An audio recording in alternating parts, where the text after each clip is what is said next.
ভয়াবহ পরিস্থিতি চীনে ফিরতে চলেছে 2020 স্মৃতি। অসুস্থতা, সংক্রমণ এবং শ্বাসকষ্ট, এই তিনটি শব্দ 2020 সাল থেকে গোটা বিশ্বকে আতঙ্কে রেখেছিল। করোনার ধাক্কায় সমাজ থেকে অর্থনীতি নিমেষে গুলিয়ে গিয়েছিল সবকিছুই। তারপর ধীরে ধীরে সব আগের অবস্থায় ফিরেছে। মাঝে কেটে গিয়েছে বেশ কয়েকটি বছর, আবারও ধেয়ে আসছে এমনই আতঙ্ক। শীতের শুরুতেই বাড়ছে ইনফ্লুয়েঞ্জা, নিউমোনিয়া এবং শ্বাসকষ্টজনিত রোগ। এই রোগের প্রকোপ দেখা দিয়েছে চীনে। এবারও শ্বাসকষ্টের সমস্যা চীনে। সেদেশে শিশুদের মধ্যে ছড়াচ্ছে নিউমোনিয়ার সংক্রমণ। হাসপাতালে বাড়ছে রোগীর সংখ্যা, বাড়ছে উদ্বেগও। সেই কারণে আতঙ্ক ছড়িয়ে পড়েছে ভারতেও। চীনে করোনার মতোই মহামারীর আকার নিতে চলেছে অজানা নিউমোনিয়া। চীনে এই রোগের প্রকোপ দেখা দিতেই ভারতের বিভিন্ন রাজ্য এবং কেন্দ্রশাসিত অঞ্চলগুলিকে বিভিন্ন হাসপাতালের পরিকাঠামো ঠিক করার জন্য নির্দেশ দেয় কেন্দ্রীয় স্বাস্থ্য মন্ত্রক। কেন্দ্রের ওই নির্দেশ পাওয়ার পরেই একাধিক রাজ্য সতর্কতা জারি করেছে। ভারতে কি সত্যি চীনা নিউমোনিয়ার প্রকোপ পড়তে চলেছে?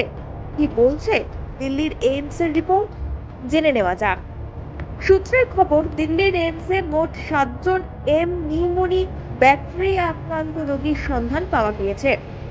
এই ব্যাকটেরিয়াটি নাকি চীনে নিউমোনিয়ার প্রকোপের জন্য দায়ী।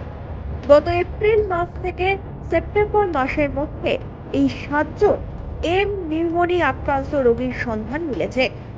এদের মধ্যে একজনের ব্যাকটেরিয়া ধরা পড়েছে পিসিআর টেস্টে, বাকি 6 জনের ব্যাকটেরিয়া ধরা পড়েছে এলিজা টেস্টে। সূত্রের খবর, শিশু, বয়স্ক, অন্তঃসত্ত্বা এবং দীর্ঘদিন ধরে স্টেরয়েড জাতীয় ওষুধ যারা খাচ্ছেন তাদের জন্য এই রোগ নাকি খুবই ঝুঁকিপূর্ণ। হাসপাতালে ভর্তি হতেও পারেন তারা। এই রোগ ভারতে ছড়াতে পারে এই আশঙ্কায় আগেই কেন্দ্র 6টি রাজ্যকে সতর্ক করেছে। যে রাজ্যে এই রোগ হওয়ার আশঙ্কা রয়েছে সেই রাজ্যগুলি হলো রাজস্থান, কর্ণাটক, গুজরাট, উত্তরাখণ্ড, হরিয়ানা ও তামিলনাড়ু। তাই আগে থেকেই ভারতের এই রাজ্যগুলিকে সতর্ক করে দিয়েছে কেন্দ্র। চীনা নিউমোনিয়াও কি করোনার মতোই ছড়িয়ে পড়বে ভারতে? এখন এই প্রশ্নই ভাবাচ্ছে দেশবাসীকে। Bureau report, one India Bangla.